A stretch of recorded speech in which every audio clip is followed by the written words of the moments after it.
UBC, inspiring Uganda. Pick of the day on UBC. Every Wednesday, 10 p.m. on your public broadcaster.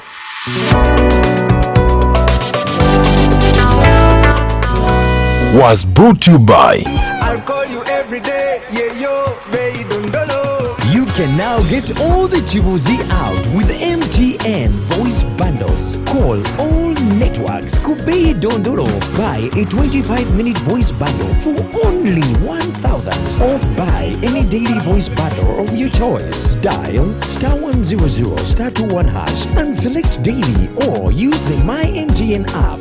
When we talk together, we are unstoppable.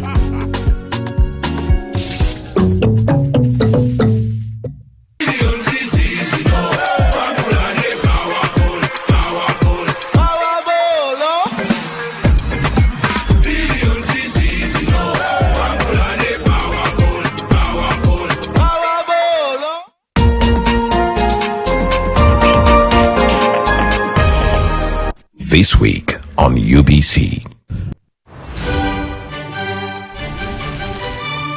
My name's Jung Gwonjong. I'm the boss of this entire hotel.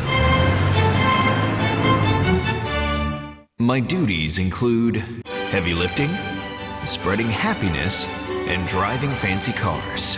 I'm responsible for the area by the hotel entrance. And I officially moved into the sunroom. You think you can cut my share of the rent? Say what? To maximize my space, I needed to improvise a bit. That day, she walked into my life. Hi. So, insurance, right? Huh? Like that. I can. Don't let him scam you. We don't want your investments or insurance. I met the woman of my dreams. I'll take you home. I got the Maserati. How do you spell Maserati?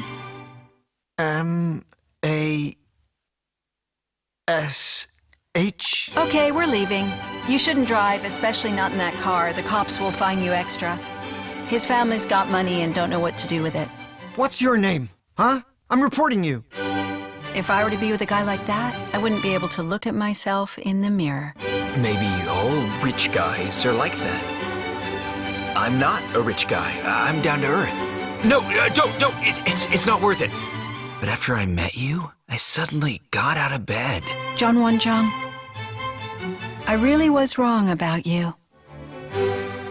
After meeting me, you learned to walk. This isn't a love story, it's a medical miracle. And all the women in the club will be like sisters to me. Respect is most important in a relationship. If a man doesn't respect a woman, then he's no man. Here, keep it safe. It's your playbook. Trying to be meaningful all day with them, in the end, you'll still be single with a bunch of new mom. I was smiling all day, every day. When I woke up every morning, I wanted to yell out, I'm so happy. If there's such thing as a miracle. You're not a miracle. You're a maniac. Most of the time, our lives are lackluster. You add all the brilliant moments are what we call miracles. Welcome.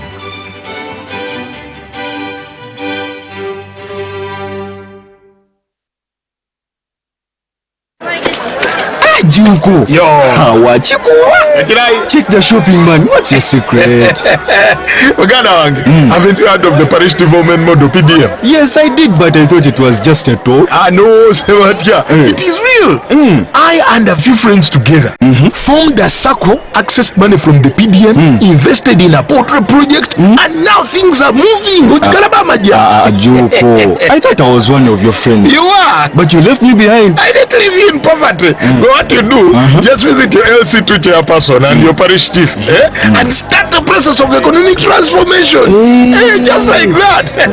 The parish development model is an initiative from the government of Uganda through the Ministry of Local Government, designed to transform all lives of Ugandans for the better. PDM, my parish, my development, my life.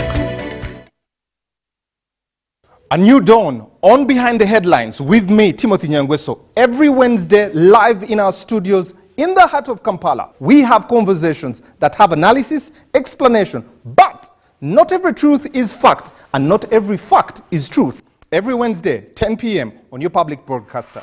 All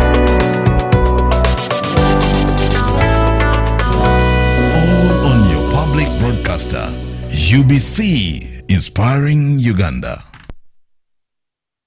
Pick of the day on UBC. Every Wednesday, 10 p.m. on your public broadcaster.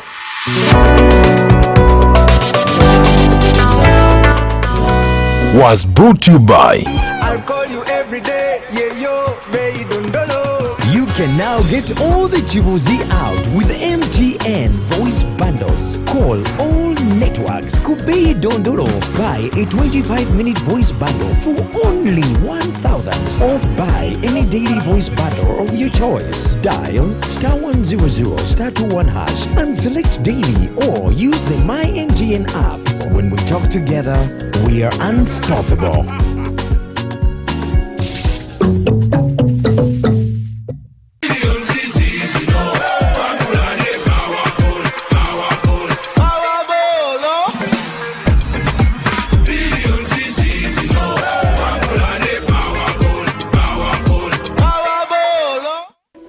In a nation hungry for truth, a world where every story matters, there exists a beacon of trust and reliability. For decades, they've been our voice and our window to the world, holding the mirror of our history. With 4 TV stations and 11 radio channels spanning 27 languages, they stand as guardians of information, defenders of truth. With Mascari Heritage Advantage, they uphold every citizen's right to reliable and free information. Their archived stories shaped our past and illuminate our present. Yet now, as new challenges arise and the world evolves, their mission faces its greatest test yet. Be part of our journey and let's navigate the unknown, uncover the untold, and safeguard our future together. Tune into your public broadcaster, for it is the intersection of trust and truth. Because to UBC, your story, and every voice matters. UBC, inspiring Uganda.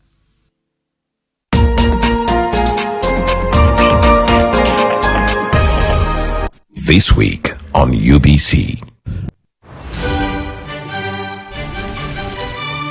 My name's Jung Gwonjong. I'm the boss of this entire hotel. My duties include heavy lifting, spreading happiness, and driving fancy cars. I'm responsible for the area by the hotel entrance. And I officially moved into the sunroom. You think you can cut my share of the rent? Say what? To maximize my space, I needed to improvise a bit. That day, she walked into my life. Hi. So, insurance, right? Huh? Like that. I can... Don't let him scam you. We don't want your investments or insurance. I met the woman of my dreams. I'll take you home. I got the Maserati. How do you spell Maserati? M-A-S-H. Okay, we're leaving. You shouldn't drive, especially not in that car. The cops will fine you extra. His family's got money and don't know what to do with it. What's your name? Huh? I'm reporting you. If I were to be with a guy like that, I wouldn't be able to look at myself in the mirror. Maybe all rich guys are like that. I'm not a rich guy. I'm down to earth. No, don't. It's not worth it. But after I met you, I suddenly got out of bed. John Wonjong, I really was wrong about you. After meeting me, you learned to walk. This isn't a love story, it's a medical miracle. And all the women in the club will be like sisters to me. Respect is most important in a relationship. If a man doesn't respect a woman, then he's no man. Here, keep it safe. It's your playbook. Trying to be meaningful all day with them, in the end, you'll still be single with a bunch of new mom. I was smiling all day, every day. When I woke up every morning, I wanted to yell out, "I'm so happy." If there's such thing as a miracle. You're not a miracle. You're a maniac. Most of the time, our lives are lackluster. When you add all the brilliant moments, or what we call miracles. Welcome.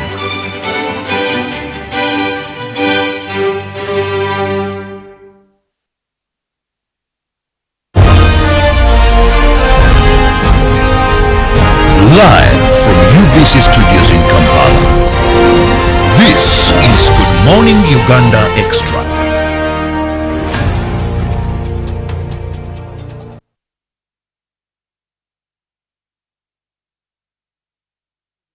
Extra it is, and we're off 12 minutes 9 a.m. I'm with Robert Chirabonyonyi Ntono this morning as we extend the conversations from Good Morning Uganda now into Extra. Well, just a few days ago, news was reporting that the Ministry of Health, through the Permanent Secretary, that is Dr. Diana Twine, initiated urgent measures to address alarming deficiencies at the Buhinga Referral Hospital in Fort Portal City following the tragic death of one of the prominent cultural artists within the region, that is Arali Chigambo. Now, his death reportedly caused by staff negligence, according to the reports that were coming in from that side, sparked widespread public outrage and calls for accountability within Toro Kingdom, but also accountability in regards to the health sector. Now, this morning we're going to be having our focus on healthcare service delivery and pretty much putting our focus on the issue of absenteeism of male, or rather absenteeism of doctors or health practitioners within the health spaces. And this is not only in the context of this conversation, but broadly looking at it from the entire Uganda's case, because we've got all these reports coming in from the public hospitals where many patients have been crying out all the time to the government, calling on action to investigate and also to also punish doctors who seem to be off duty during the times they're supposed to be at work. Now, this is a conversation that you can be part of as our dear viewer and maybe share your opinions or a view on why you think we have absenteeism cases in public hospitals. And then you can also share with us what you feel should be done to address this increasing cases within the public health facilities, because for a better Uganda we need to ensure that accountability is something that we all call for and those responsible need to be punished. Robert Chirabonyonyi Ntono joins me as we get into this conversation. Robert, the health sector in Uganda is something that we really need to look at as a priority. Over the years it has always been, but these cases seem to be growing day in, day out. One may wonder what causes the rising cases of absenteeism in our public health centers. Well, thank you, Joram, Paul Sonko, and of course our viewers. We appreciate you so much because you're the reason why we wake up to come. But also above is to see how do we address pertinent issues in our country in an objective manner. Now, the health sector is very critical because when you talk about health, you're talking about people's lives. When people fall sick, they automatically go to a health facility. And what happens there, if the facilities are not that very good, we lose these people. Now, most of the times people have talked about finances. Now, I just want to take you back. In the financial year of 2022-2023, government of Uganda allocated, that is 3.722 trillion to the health sector. Now, Sonko, that is not a drop in an ocean if used very well. And to add on to the health sector, but including a wage bill increase to to address staffing gaps. Then someone says, however, service delivery remains hampered by absenteeism, which currently stands at nearly 10%. That even when government continuously increases the budget in the health sector, and a portion of this budget goes, a bigger portion goes to the wage bill, still absenteeism, the success is hampered by high levels of absenteeism. Now, if you're talking about 20%, I want to believe there are even more, because anybody who has gone to the health facility, a public health facility, the only thing is they don't know how many doctors are there, how many nurses are there, and how many are present on call. So they may not notice that actually sometimes, or most of the times, what you call absenteeism or being understaffed is actually absenteeism of the health workers in this area. So it's very important, because a health facility, apart from the equipment, the structure itself, what is very important are the doctors and the medics, because you're not going to administer medication to yourself. It is only complete when you have the nurses, when you have the doctors. Now, it's a shame that these people who are meant to be there then are not there. And what does, and this kind of hampers treatment of Ugandans who, those who would be treating them are paid government money, taxpayers' money, from the soda you buy, from the sugar, from anything, government taxes. And it's that tax that it uses to pay us, to pay the doctors in public hospitals. Okay. And but before that, Robert, when you look at the issue to do with absenteeism, here in this report, it shows that the permanent secretary was really pissed and people had to get dismissed. When we reach that level, it clearly shows you that it is something that maybe the policymakers are seeing and noticing, and they are also fed up. But why are we in this situation? What are those issues that have made it very impossible for us to put an end to this absenteeism? Because one may say, maybe the doctors are working under poor conditions while in these public spaces. And that is why they only turn up when they wish to. So the other would definitely tell you, maybe there is less supervision. That's why they don't pay a lot of attention. Why do we put ourselves in that? Is it because there is competition from the private sector, which is paying handsomely, or there is something that we don't know? Well, first, it goes to integrity. I want to begin with the doctors themselves. We've lost morals in this country. I want to repeat that. Integral, or people with integrity every day, seem to be reducing. There are some professions, Sonko, that much as you study them, they are more or less a calling. Teaching is more or less a calling because you're impacting knowledge. Medicine, or anybody in the medical field, it's more or less a calling because you're going to save lives. Now, your first priority shouldn't be to make money in these fields. It's like a priest. A priest's first priority is to nurture the soul, not to make money. Though of late there is a rich class emerging of priests. But previously, a priest, a pastor, it was about winning souls, nurturing spiritual. So when you go into this field of medicine, you're going to treat lives. Unfortunately, this is where we went wrong as a country. And I don't know how we can correct this, because I remember when we were in school, if you asked us, what profession do you want to be, except a few of us, you'd hear this song, a lawyer, a doctor, an engineer, which other have I left? The hot five. There were usually a hot five. Now, if you asked a child, why do you want to be a doctor?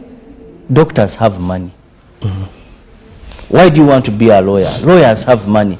Leave alone today, maybe when a number of them have gone in that profession and they are slightly lost. But previously, lawyers would be very smart, very intelligent. I used to think it's a must to drive a Benz when you're a lawyer, because those are vehicles they would drive. Come to doctors. I don't remember any village where there was a doctor who wasn't among the first 5 wealthy people. So these professions that require, because lawyers, judges, you're delivering justice. There are professions even talked about in the Bible.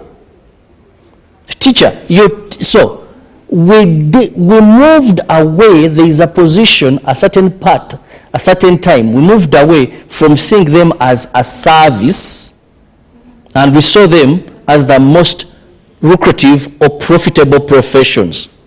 Like politics has become today. That we are looking at being a member of parliament as one of the best jobs a person can get.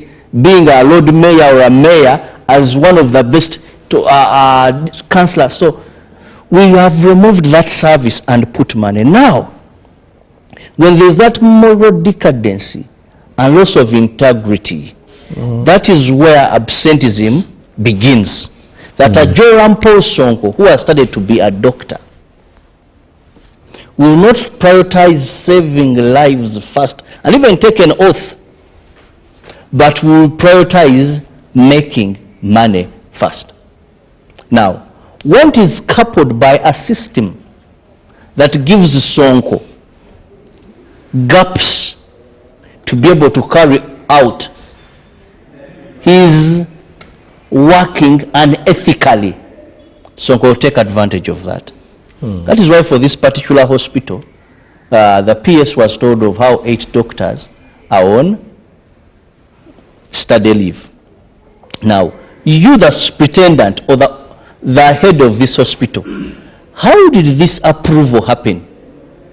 That you approved 8 of your staff to go on medical leave, I mean on study leave. Then 2 have disappeared. They are still withdrawing government salary, but they have disappeared.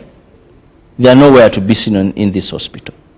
Now, ethically, morally, as a medic who is to save lives, and moreover in a remote area, to say, where you know these people may not have so much, and you're their sole hope of survival.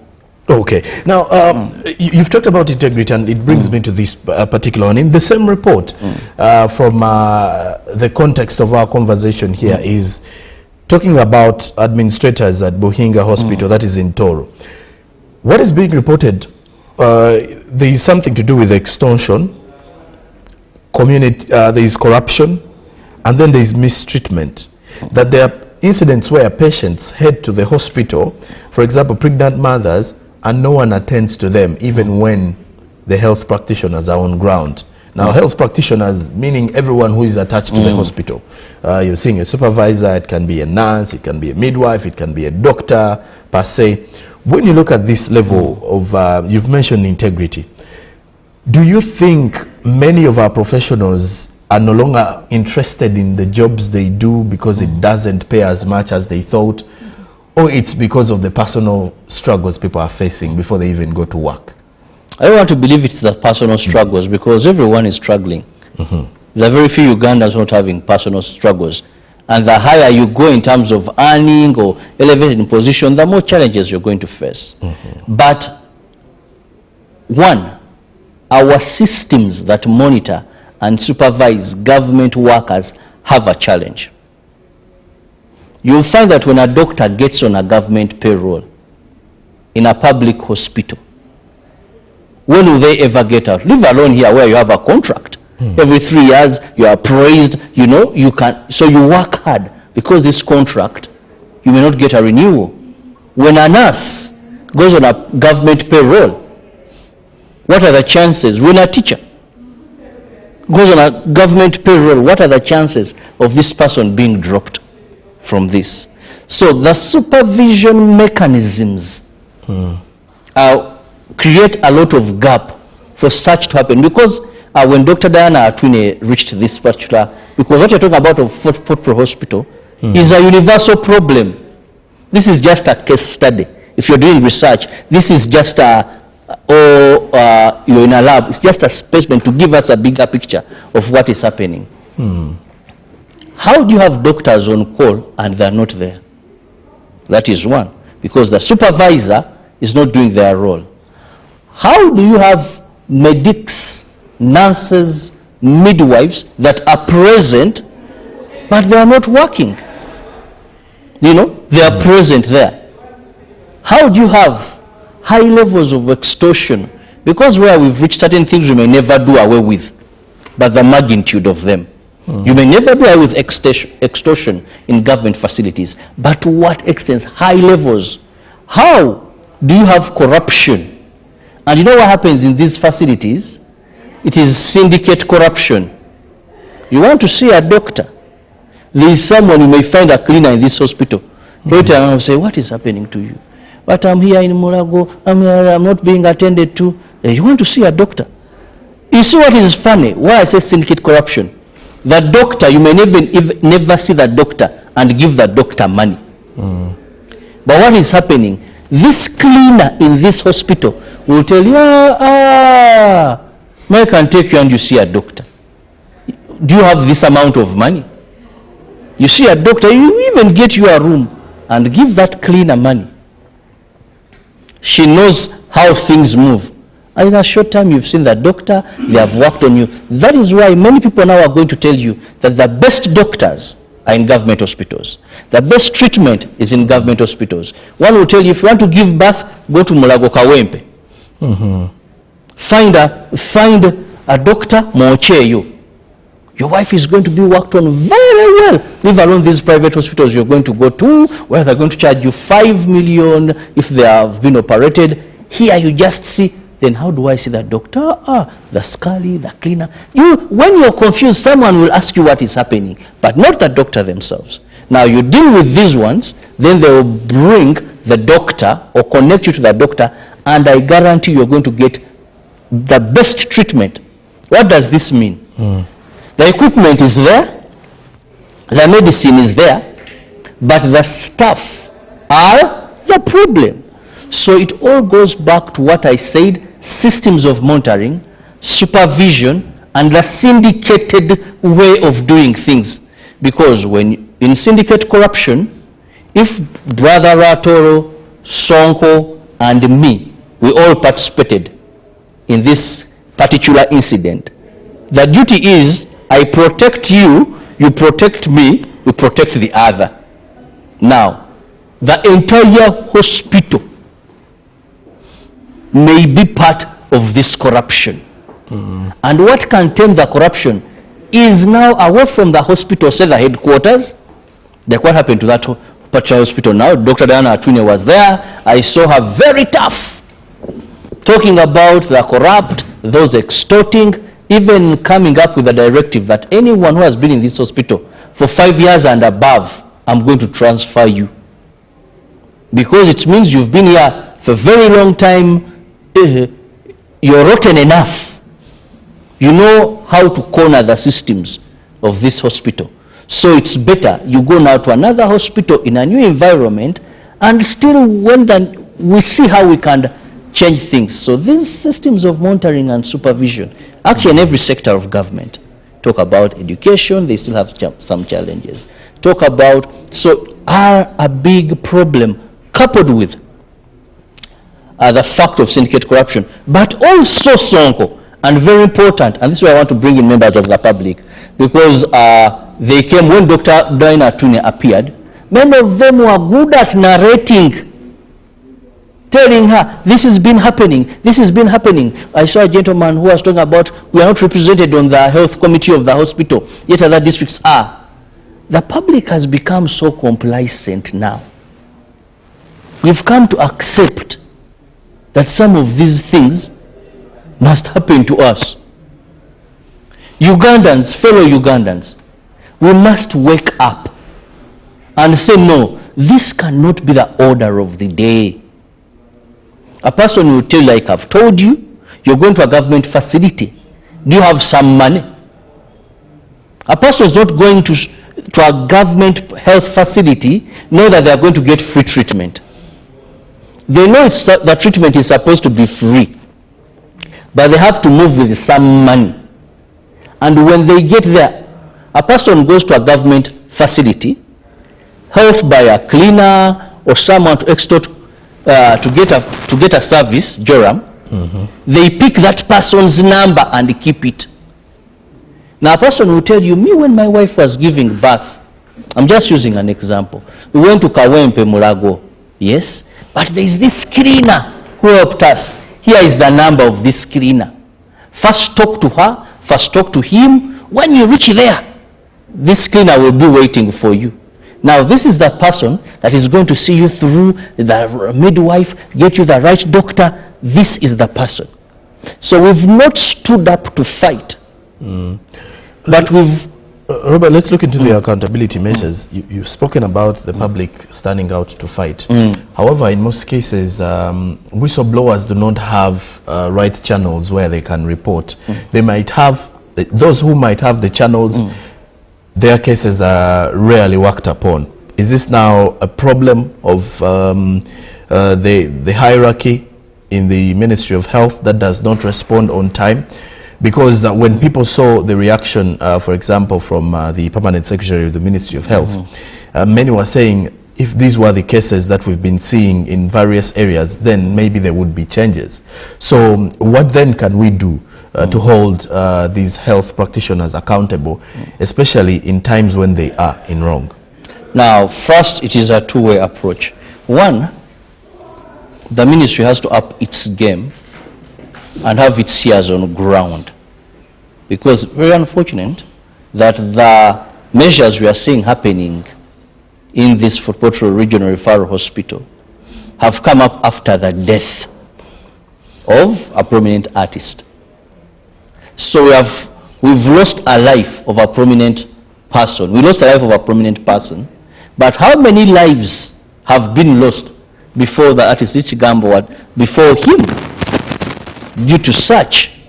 However, it is a painful joy and a sad one that had to lose a life for these tremendous steps to be taken.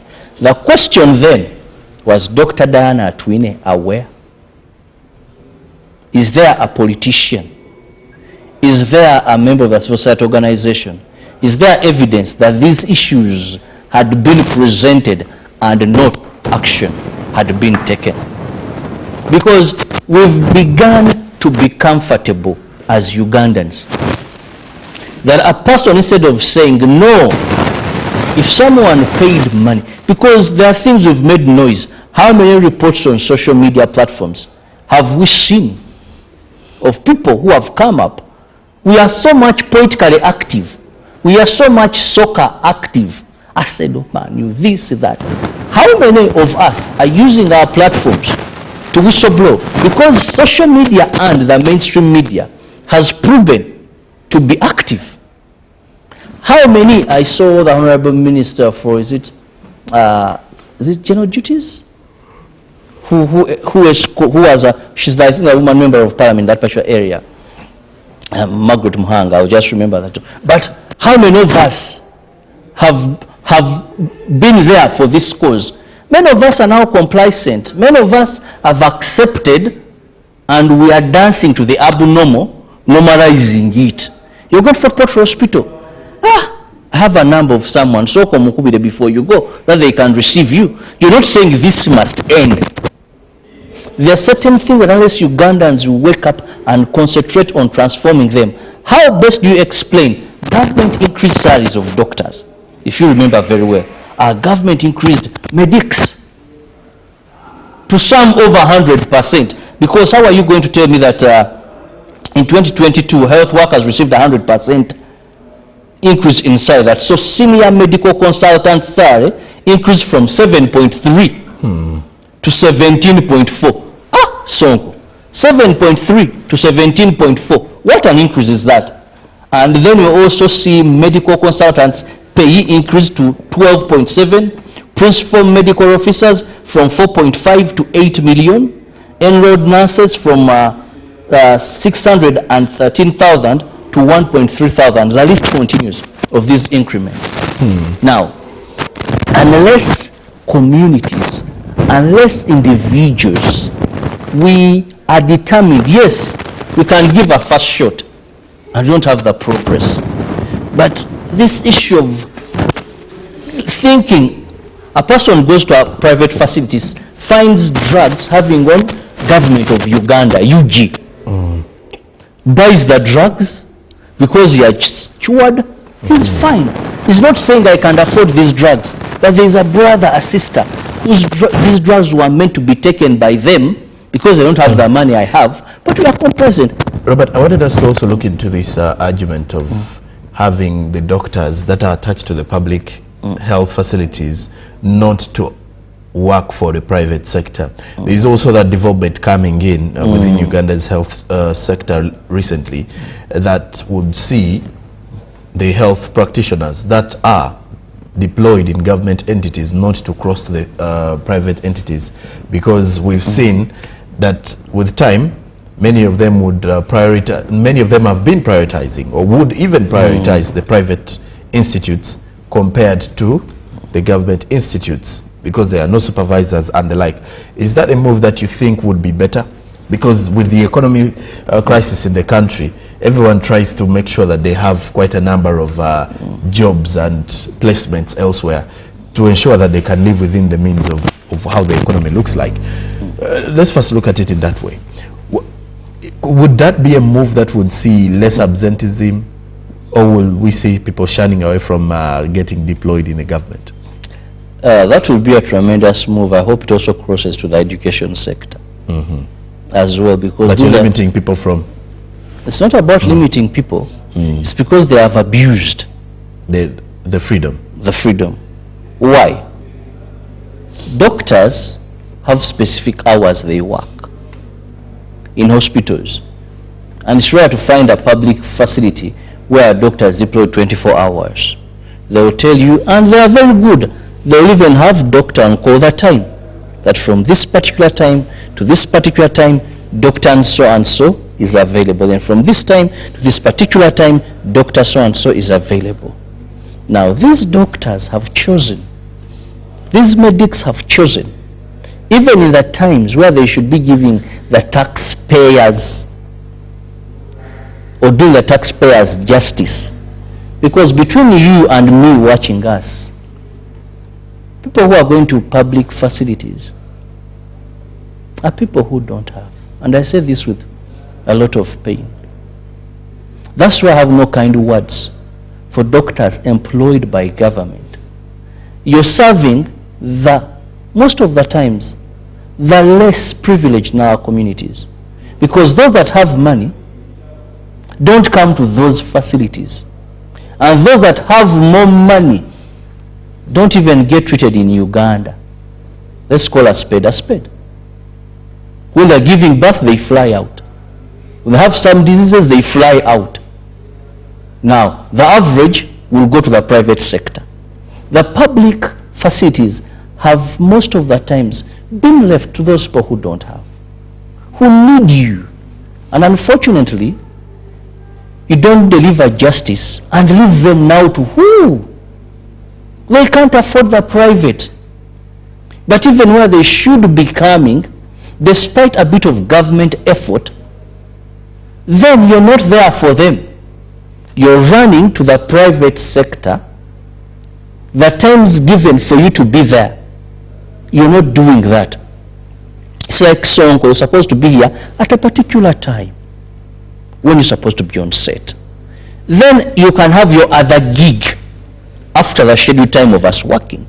Now, to be foolhardy and disrespectful of Ugandans, that even those hours you're supposed to be here, you may be doing some private work on a certain radio station and not giving the Ugandans the information that you should give them.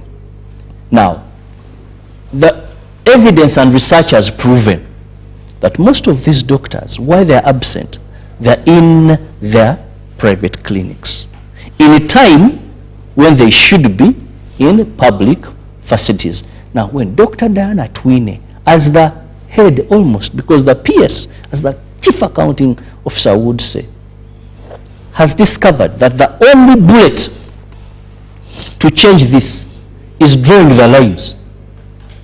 You're either with us or not with us. I've continuously given my experience with the Chirudu Hospital, where I will reach there, someone has had an accident, they need an urgent surgery or operation to take place, and I was seeing doctors. I called, they are telling me you have doctors Dr. Anso is on call, Dr. Sanso, you see you media people, you want to, oh, Chilabo, don't, please don't. I said, prove me that they are here. One told me, no, Dr. So-and-so has a clinic in Gaba. And so they were not even very far. Dr. So-and-so has a clinic on Salama Road. Dr. So-and-so, almost, they were within, not very far from the vicinity. Dr. So-and-so has a pharmacy, but he's there because he also treats people. Now, when calls began, calling here, I told you in about 40 minutes, because I was on level 3. The person I was with began telling me, that is the car for Dr. So-and-so, driving in. That is Dr. So on a border. Now, when they came in, they're all asking for one name. Who's Chirabo? Who's Chirabo? And they treated this person, went to theater, and we didn't pay a penny. That's why I told you that in government facilities, the experts are there. The treatment is there. In some. But what happens? The Ugandans who are paying the tax, who are buying sugar, paraffin, are not getting these facilities. If you've not experienced this, unfortunately, some Ugandans are not able to know the fact that these people were deployed, these people are there because of how the system has enabled people to act the way they are acting. I want to tell you, Sonko, I had 4 doctors in 40 minutes where I wasn't seeing any who can go to theater and carry out that. So government was paying these people to be there. When they knew someone had touched the wrong button, they were able to almost fly to the hospital and perform this surgery. A person would have been maybe amputated. And Robert, moving forward, let's look at the reforms. The level of accountability needs to be upheld here in every sector of Uganda's health. But if we are to look at public health, for example, in the coming, because now the year has just started, I was going to say in the coming years, let me say, since we've just started the year, January is here, the calendar year, we can really be very strict on certain things here. What do you think needs to be done? Because also the doctors do have their plea. They feel at times their salaries are delayed. That forces them to look for other means of earning, because it doesn't do you good to show up every day when you do not have a meal at home. And then others feel that they are paid less according to what they are supposed to earn. And then there's also that bit of discussion where other doctors are leaving the country to go and seek for greener pastures, so they say. If we are to look at the best ways that will benefit all ends, the health ministry, Uganda's health sector or public health in general, and then the doctors themselves, also the patients, what would be the better reforms that we need to come up with as a country? First, all the excuses that the doctors can give, the only difference is that they are saving lives. I don't know any profession in government, even if it's army or police, that's on record all the time, they are getting their salary on time. Not even media. Or they have never spent 3 or 2 months without being paid. But later they are given. Across government, tell me any area, maybe I think it's national water, maybe I heard of something like that, that they always get. So, I don't know any profession that also per working in government that they are not those living for greener pastures. I don't know. Even in our profession, you have guys who have been here and they have left for greener pastures outside Uganda. Now, I don't know any profession where people are being paid so much that they wouldn't want to make an extra penny. So, are you paid so much that you're not working, or you've not got an opportunity? You get it? That we forsake what we are supposed to do because you are getting solitary. Don't turn up here, you don't turn up here, but you're working somewhere else because ends don't meet in one way or the other. Sonko, you find Sonko operating a number of cafes. You find Sonko maybe having, so what is or Robert in farming or something like that. So it is important, one, that the Ministry of Health or government, you know, I believe in setting precedents, because I've seen precedents work. Get some people, let them face the wrath of the law. Remove them completely from the government payroll. Carry out a research. If you've seen 20% of absenteeism, despite effort being put in place, get those. If they wake up and they see that, yes, 1,000 have been removed, 1,000 have been enrolled, getting this amount of money. How many professions in Uganda are getting much as that medics are getting? Yes, we could say they are not getting as their brothers in Kenya, but let me ask you, which profession, even if it's us in the media, those working for our national broadcaster there, are we being, is it the same? Because our economies, our GDP, our priorities as countries may differ.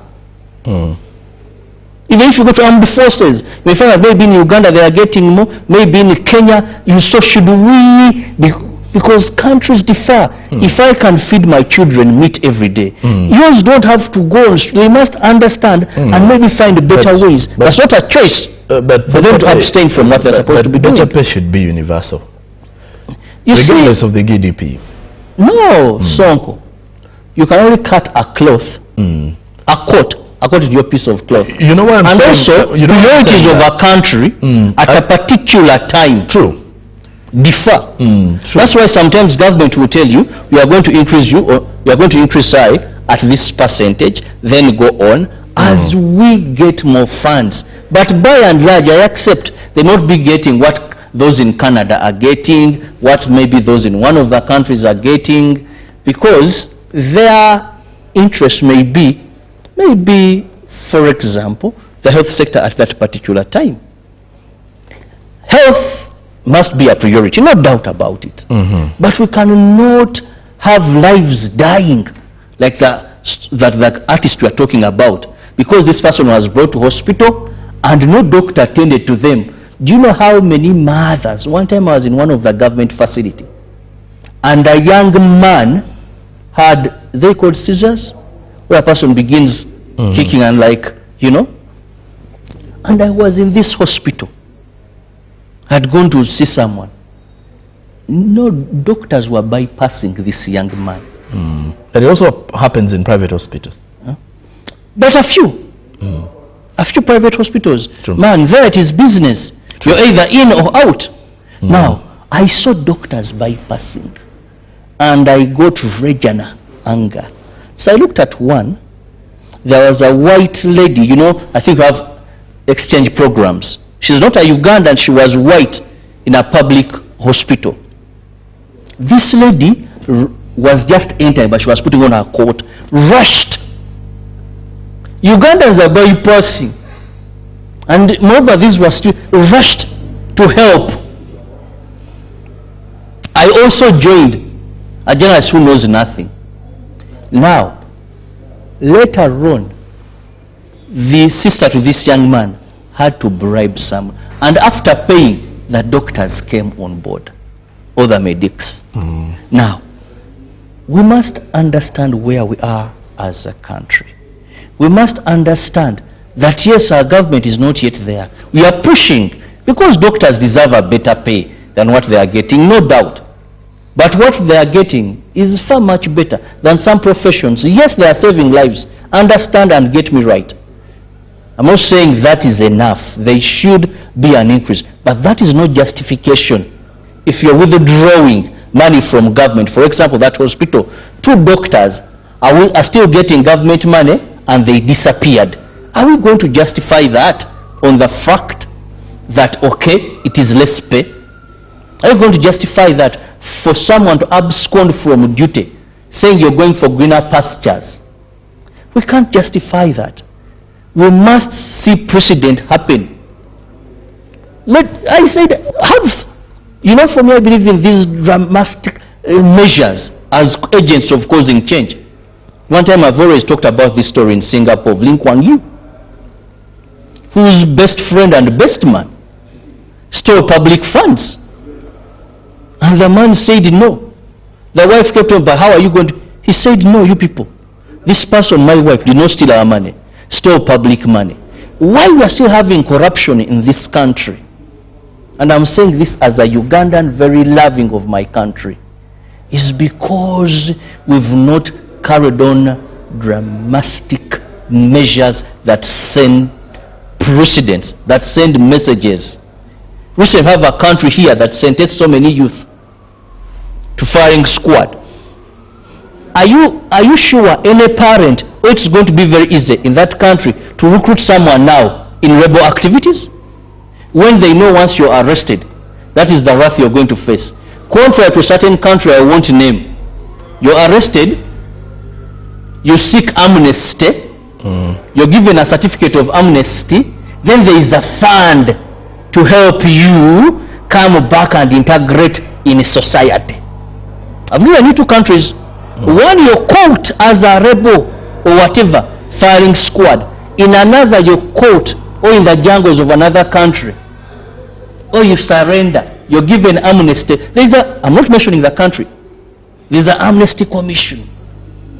You're issued a certificate, then you're integrated back into community with some amount of money. Precedent, if the medics are absenting themselves, precedent can change. Are we willing to sacrifice but to cause the change that our nation is desiring for? As individuals, are we willing to say, Sonko, I'm not going to bribe this doctor? No matter what, I will not bribe, but what I'll do, I'll make the noise, I'll blow the whistle, we will not tire, we will not get tired until we've seen the transformation. Or are we saying, but I can't afford the money. If I was going to pay 5 million, and here I'm going to bribe a doctor with 300, why should I bother? Why should I? But you become so greedy to say, I don't care as long as I can sail through. We cannot change a country like that. All right, and I'll be taking those as the parting shots from Robert Chirabonyonyi Ntono. Now, when you look at the situation from the Buhinga Referral Hospital, pretty much give us an outlook of the systematic challenges that we have in Uganda's public health facilities or public health in general, and it calls upon us to be very cautious in regards to how we handle these situations, and also it calls upon us to be to hold our leaders and also the public health practitioners accountable for so many other things. Because when you look at the issues there, corruption, mismanagement of facilities, absenteeism, there is also that bit of extortion.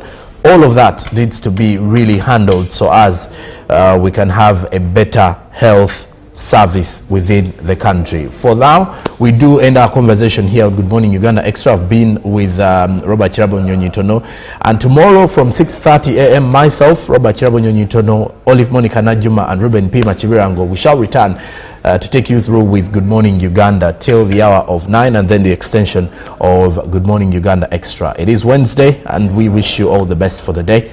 Good morning.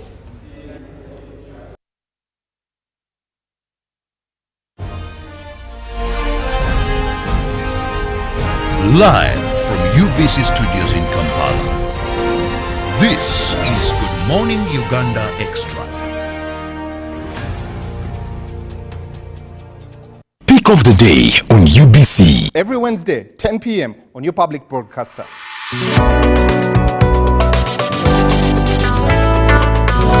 Was brought to you by I'll call you every day, yeah yo, baby don't know.